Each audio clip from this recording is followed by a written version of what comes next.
रहमतुल्लाहि व बरकातुहू। इस्तक़बाल है आप सबका हमारे चैनल विचार यारा में। इंडिया में हज 2025 की अनाउंसमेंट जो है वो कर दी गई है। हज पॉलिसी का बाज़ाब्ता अनाउंसमेंट किया गया है और इसकी कॉपीज़ जो है वो काफ़ी सारे सेक्रेटरीज़ और मिनिस्ट्री ऑफ होम अफेयर्स और लोगों को भेजी गई हैं। ये मैं जो अपडेट आपके साथ शेयर कर रहा हूँ ये मिनिस्ट्री ऑफ हज कमेटी इंडिया की ऑफिशियल वेबसाइट से शेयर कर रहा हूँ और आपको ये स्क्रीन पर दिख भी रहा होगा।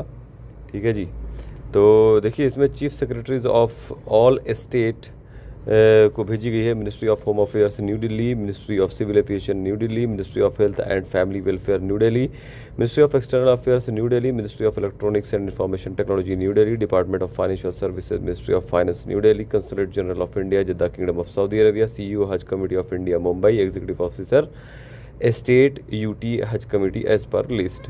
कॉपी इन्फॉर्मेशन जो गई है वो हम honourable minister minority affairs, honourable MOS minority affairs, senior PPS to secretary MA वो मैं आप लोगों के साथ शेयर कर देता हूँ ताकि आप लोगों को पूरी बात समझ में आए कि क्या नया है इस बार क्या कहते हैं इस पॉलिसी में।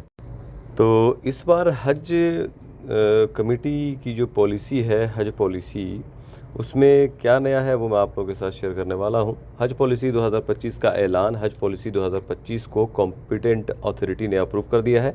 ये पॉलिसी सऊदी अरब के रूल्स और गाइडलाइंस के मुताबिक बनाई गई है। पॉलिसी की कॉपी साथ अटैच है। अगर सऊदी अरब और इंडिया के दरमियान कोई नए एग्रीमेंट हुआ या कोई ज़रूरी चेंजेस आए तो वो बाद में बताए जाएंगे। हज की सीट की तकसीम जो की गई है यानी जो बंटवारा किया गया है वो मैं आपको बता दूं कि हज की सीट का बंटवारा किस तरह से। इंडिया को मिलने वाले टोटल हज सीट्स का 70% हज कमेटी ऑफ इंडिया HCOI को और 30% प्राइवेट हज ग्रुप ऑर्गेनाइजर्स यानी HGOs को मिलेगा। एक ज़िंदगी में सिर्फ एक बार हज HCOI के ज़रिया। अगर किसी ने पहले HCOI यानी हज कमेटी ऑफ इंडिया के थ्रू हज किया है वो दोबारा अप्लाई नहीं कर सकता। 65+ उम्र के हज करने वालों के लिए उन्हें एक साथ जाने वाला कंपेनियन ज़रूरी है। कंपेनियन की उम्र 18 से 60 साल होनी चाहिए।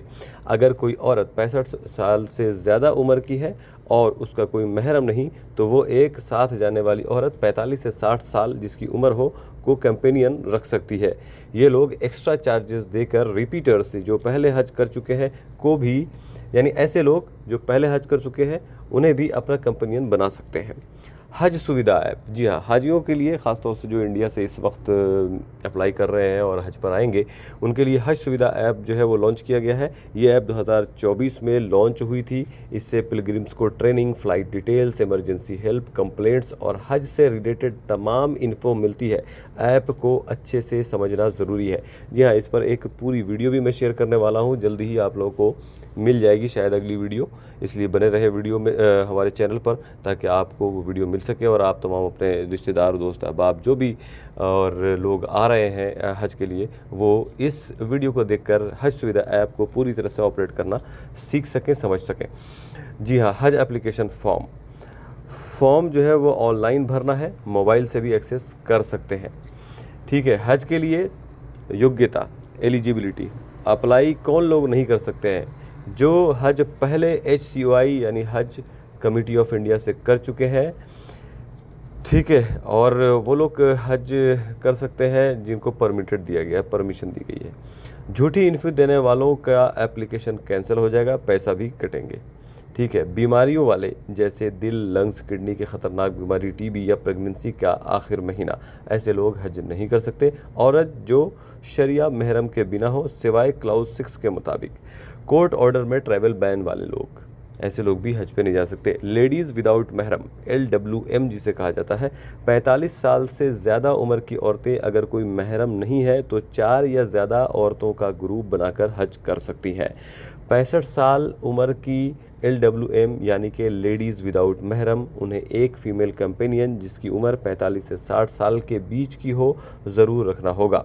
कवर साइज़, फैमिली ग्रुप, एक कवर में मैक्सिमम 5 अडल्ट और 2 इन्फेंट हो सकते हैं। अगर ज़्यादा लोग हैं तो अलग कवर बनाएं। इन्फेंट 2 साल से कम का एयरफेयर 10% होगा, यानी ऐसा बच्चा जो दूध पीता हुआ हो और 2 साल से कम का हो या इन्फेंट जिसकी उम्र 2 साल से कम हो उसको एयर टिकट में 10% देना होगा, एयर टिकट की प्राइस।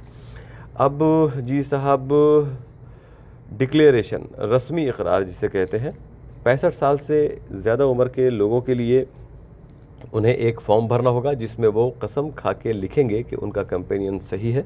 अगर फॉर्म नहीं है या इनकम्प्लीट है, एप्लीकेशन कैंसिल हो जाएगी। जनरल कैटेगरी के लिए सबको लिखना होगा कि वो पहले कभी HCOI यानी कि हज कमेटी ऑफ इंडिया से हज नहीं कर चुके। प्रायोरिटी ऑर्डर 65 साल से ज़्यादा उम्र वाले और जिसे हम कहते हैं LWM कंपेनियन के साथ, ठीक है, इन लोगों को LWM का मतलब लेडीज़ विदाउट महरम, ठीक है जी। 45 से 65 साल की उम्र के लेडीज़ विदाउट महरम औरतें, इन लोगों को प्रायोरिटी दी जाएगी, जनरल कैटेगरी। अब 65 साल से ज़्यादा की जो पिलग्रिम है उनके रूल क्या होंगे उनकी मैं बता दूं कि कंपेनियन इमीडिएट फैमिली से ही होना चाहिए, यानी जो उनके साथ जाएगा वो उनकी फैमिली से होना चाहिए, जैसे कि बेटा बेटी, बीवी, शौहर, etc। अगर दोनों हस्बैंड वाइफ 65 साल से ज़्यादा हैं तो 2 कंपेनियन अलाउड हैं, यानी कि 2 लोग आप साथ लेकर के जा सकते हैं।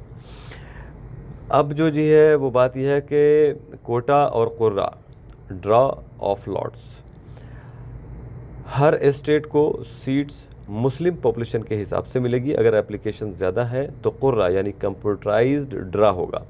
पहले 65 साल और लेडीज़ विदाउट महरम को प्रायोरिटी मिलेगी। अगर सीट्स बचती हैं तो जनरल कैटेगरी का ड्रा होगा। कैंसिलेशन और रिफ़ंड, सिर्फ डेथ या गंभीर बीमारी यानी कि सीरियस बीमारी की सूरत में कैंसिलेशन अलाउड है, वरना पेनल्टी होगी। रिफ़ंड 1 महीने में मिलेगा। जी हाँ जी। मेडिकल रूल्स, हर हज करने वाले का मेडिकल चेकअप ज़रूरी है। मेनिंजाइटिस और पोलियो की वैक्सीनेशन लगाना ज़रूरी है। सर्टिफिकेट HAT कार्ड पर चाहिए। एम्बार्केशन पॉइंट यानी कहाँ से आप उड़ान भरेंगे, 20 एम्बार्केशन पॉइंट है, जैसे दिल्ली, मुंबई, हैदराबाद, etc। अगर कोई एम्बार्केशन पॉइंट बंद हो तो पिलग्रिम यानी कि हज करने वाले को दूसरे एम्बार्केशन पॉइंट रिडायरेक्ट किया जाएगा। दिव्यांग यानी कि अपंग लोग, उन्हें एक एबल बॉडीड कंपेनियन के साथ आना होगा, यानी कि एक ऐसा आदमी जो पूरी तरह से सही हो उसको साथ लेकर आना होगा। CJI जद्दा उनकी मदद करेंगे। जी हाँ, कॉन्सुलेट जनरल ऑफ इंडिया जो है यहाँ पर जद्दा में, वो उनकी मदद करेंगे। आखिर में सुप्रीम कोर्ट ने कहा है कि कोई भी कोर्ट या अथॉरिटी हज प्रोसेस में दखल नहीं दे सकती। तो ये था पूरा अपडेट जो मैं आप लोगों के साथ शेयर कर रहा हूँ।